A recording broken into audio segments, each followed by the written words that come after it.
welcome to Whatever We Want Reviews. I am Ramon Dizzy Maybell. And I am Rudy P. Magic. And today, we came to talk to you about whatever the hell we want. That's right. So let's get it started. NFL Divisional Weekend. What a fucking weekend it was, man. This shit was wild, y'all. You see I got my shirt on. Hold on. So you can see my shit. When they come to the Patriots, I'm fucking biased. Deal with it. Tom Brady's the GOAT. No objectivity. Tom Brady had, what was it, three touchdowns this weekend? I think Tom Brady threw three of them things. Three bombs. But it was the Tennessee Titans. We were expected to whoop their ass, so I'm looking for the AFC Championship game next week. What's this, our seventh consecutive one? Goddamn. You know what, man? What I found interesting, the Tennessee Titans actually started off interesting. They was like, fuck it, we gonna punch these dudes in the mouth. We gonna come out here and do what we supposed to do as young bulls trying to take the fucking throne, or the Iron Throne, from the king. You saw how that shit went. And did he not come out Joffrey in the whole game? He just Game of Thrones the whole shit. Hey, anyways, Tom Brady's the fucking GOAT. I'm looking forward to ring number 6, so all you haters can stop talking shit. It's Pats Nation, nigga. Let's get to it, though, man. Let's get to it. Atlanta. What happened to your boys, man? The Atlanta Falcons. Let me tell you about it. First of all, Matty Ice, what the fuck are you doing? Matty Ice has a reputation as a gunslinger. He has one of the dopest offenses in the league. He has some of the best weapons next to the Pittsburgh Steelers, I'd say. He has one of the dopest receiver cores and running game. Arguably the dopest. And this dude, I don't understand what the fuck be going on, Matty. Why are you not throwing it to Julio on an exclusive basis when you know you have no options? And you out here launching the ball, willy-nilly, throwing the shit towards out of bounds. I'm like, what the fuck are you doing, Matty? And honestly, if I got a receiver like Julio Jones, I'm lobbing it up to him every fucking time, dude. And you know what? You can arguably, they try to blame that last play on 10 Toes, but 10 Toes can only do so much. He just saved you. That's very true. Why are we not going to Tevin Coleman more? What are we doing here? Devil's advocate. Julio Jones was supposed to catch that ball. I don't want to piss my brother off here. I'm just saying, that ball kind of went through his hands. My nigga did one of these. Look, Julio Jones could have definitely caught that last pass. But when the man saves you from the boat, you want him to get you from the fucking rafters?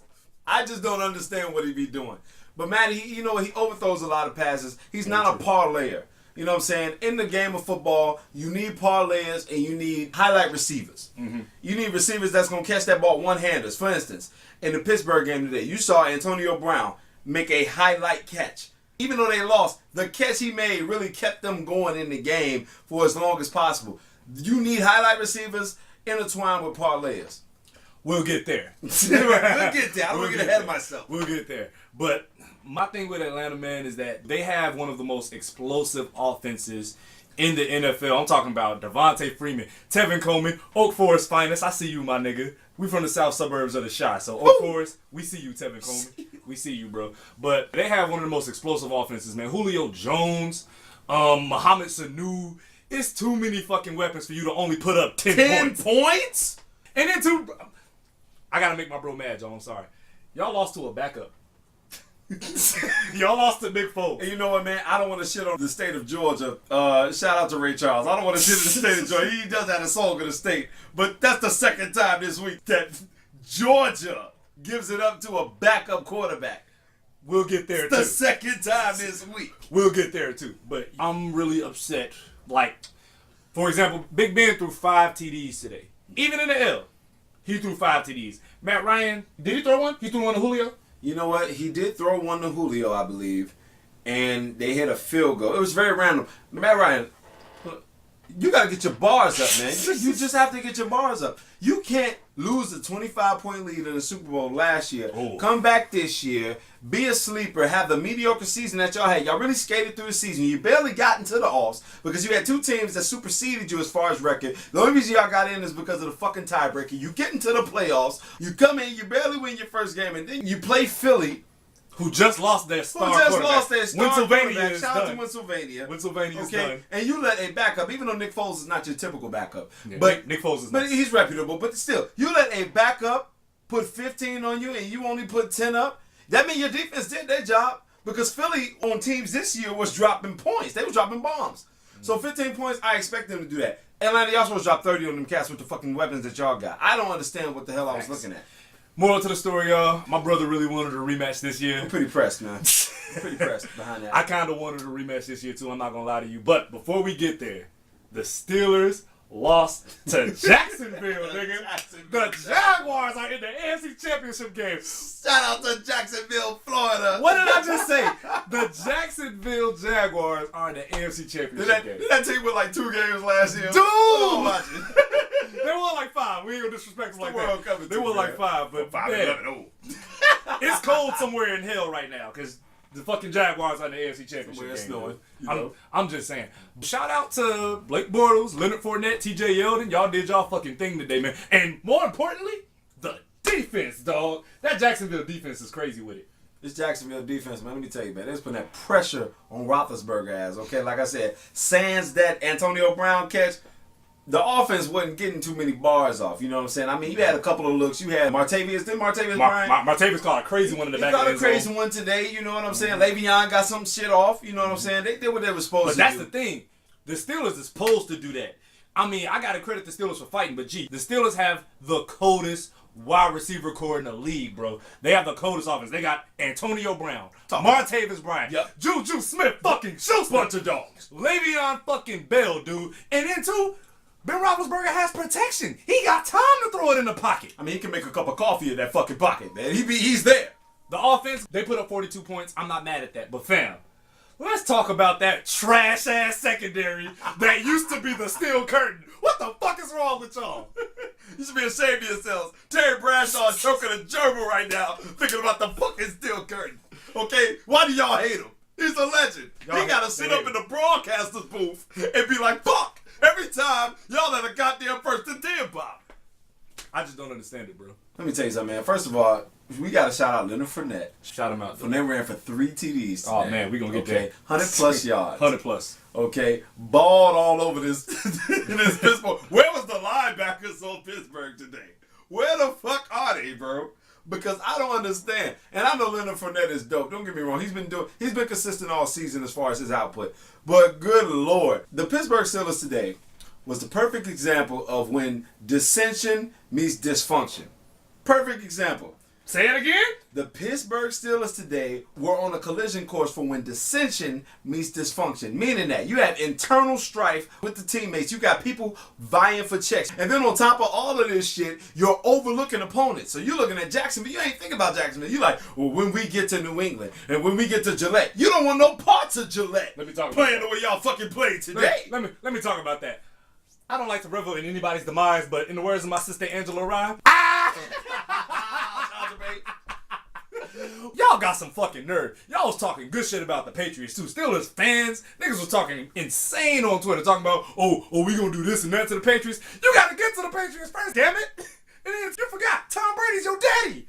I don't got the stats in front of me, but I believe he's 10-2 against these motherfuckers. Yeah, he's your daddy, man. He's your pops. Again, Tom Brady is the quintessential example of consistency. Okay, when consistency meets protracted excellence, Tom Brady is all of that and then some. You understand what I'm saying? When you've been fucking being superior for the last 15 years, okay? 17. But who's counting? Oh shit! Okay, when niggas is crumbs on your fucking table in this NFL playoff shit, okay? And when his only competition was this so-called steel curtain, you don't have the luxury of overlooking any opponent, especially the Jaguars, who were statistically one of the top defenses in the league. The Jaguars was holding motherfuckers easily 20 and below. And they may be lower than that. We're not keeping it official. We're keeping it whatever we want. That's how the fuck we keeping it. But he was that defense was crazy this year. And the fact, again, you can't have internal issues going against a team that's young, hungry, and motivated. You just can't be like that. Steelers, moral to the story, y'all weren't ready this year. Get your shit together, baby. All Next right. year. Get it together. Shout out to my nigga Mike Tomlin, man. Mike Tomlin, hold your head, man. You can't be looking like Omar Epps and Juice when he see my nigga Bishop in the fucking elevator. That can't be the look on your face, okay? You need to fix that shit, okay? Ben Roethlisberger, get the fuck out of here. It's time for Ben Roethlisberger to get the fuck out of here, okay? He's done.